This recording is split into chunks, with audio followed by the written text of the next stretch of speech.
எங்க விஷால் வந்து நீங்கள் பண்ணது ரொம்ப தப்பு அத்தை. அவள் தான் சொல்லிட்டாளே என்கிட்ட, அந்த விஜய் பொண்ணு ரொம்ப நல்ல பொண்ணு தான். அவள் வந்துட்டு எந்திரிச்சு போயிடுன்னு நான் சொல்லிட்டா கல்யாணத்தப்போ. நீங்கள் எதுக்கு தேவையில்லாமல் இந்த மாதிரிலாம் அடுத்தவங்க மேலே பழி போட்டிருக்கீங்க, இதெல்லாம் ரொம்பவே தப்புன்ற மாதிரி சொல்லிடுறாங்க.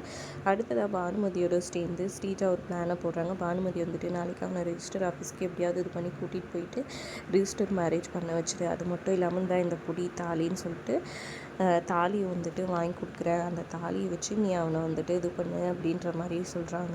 சரி ஓகேன்னு ஸ்ரீஜாவும் சொல்லிடுறாங்க. நேராக விஷால்கிட்ட போயிட்டு எனக்கு பயமாக இருக்குது, உங்கள் அம்மா ஒத்துக்கலைன்னா என்ன பண்ணுறது, அதனால் வந்துட்டு என்னோடய நம்பிக்கைக்காக நம்ம நாளைக்கு போய் ரிஜிஸ்டர் மேரேஜ் மட்டும் பண்ணிக்கலாம் ப்ளீஸ் அப்படின்ற மாதிரி கேட்குறாங்க. முதல்ல விஷால் தயங்க, அப்புறமா சரின்னு ஒத்துக்கிறாரு. அப்படியே சந்தோஷமாயிடுறாங்க ஸ்ரீஜா ஒரு பக்கம். இங்கே பார்த்திங்கன்னா வந்துட்டு அவர் ஸ்ரீஜா கொடுத்த அந்த கிஃப்டான இசை பேசுகிற ஐ லவ் யூ விஷால்னு சொல்கிற அந்த இதுவும் எடுத்து வச்சு பார்த்துட்ருக்குறாரு. இதை கரெக்டாக வந்துட்டு இசை அவங்க ரூம் ஆப்போசிட்டில் தானே இருக்குது இவர் ரூமு, கரெக்டாக பார்த்து அப்படியே சந்தோஷப்பட்டுட்ருக்குறாங்க. ஒரு பக்கம் மறுநாள் வந்துட்டு எல்லோரும் பத்திரிக்கை வந்துட்டு செலக்ட் பண்ணிகிட்ருக்காங்க வீட்டிலே. ராகவும் அஸ்வினியும் சேர்ந்து ஒவ்வொரு பத்திரிக்கை சூஸ் பண்ணுறாங்க. அதுக்கப்புறம் கரெக்டாக விஷாலும் வந்துட்டு கல்யாணத்துக்காக கிளம்புறாரு. ஒரு பக்கம் இங்கே கிளம்பி இதுவாகி வராரு. இங்கே ஸ்ரீஜாவும் வந்துட்டு புடவையெல்லாம் கட்டிக்கிட்டு அழகாக ரெடி ஆகிட்டு வராங்க. ஒரு என் ஃப்ரெண்டோட கல்யாணம்னு சொல்லிட்டு போகிறாங்க. ஆல் தி பெஸ்ட்டுன்ற மாதிரி சிந்தாமணியும் சொல்லி அனுப்புகிறாங்க.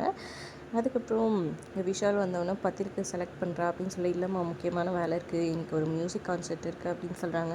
டேய் இருடா, பத்திரிக்கை செலக்ட் பண்ண, அப்புறமா நாங்கள் எதாவது சரியாக செலக்ட் பண்ணலன்னு சொல்ல போகிறேன்மா, எது பிடிக்குதோ அதை பண்ணிக்கோங்கம்மா, நான் கிளம்புறேன்னு அவசர அவசரமாக போகும்போது அப்படியே ஒரு மாதிரி இடிச்சிட்டு விழ பார்க்குறாரு. இசை போய் பிடிச்சிடுறாங்க. என்னாச்சுடா உட்காரு, தண்ணி குடிச்சிட்டு போன்னு சொல்லிட்டு பொறுமையாக போக சொல்லி இது பண்ணுறாங்க.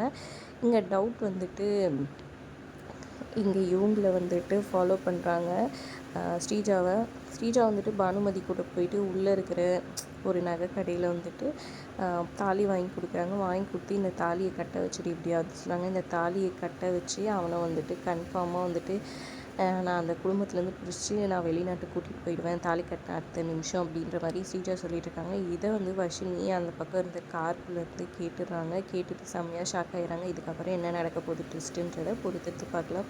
வீடியோ பிடிச்சிருந்தா லைக் பண்ணிக்கோங்க.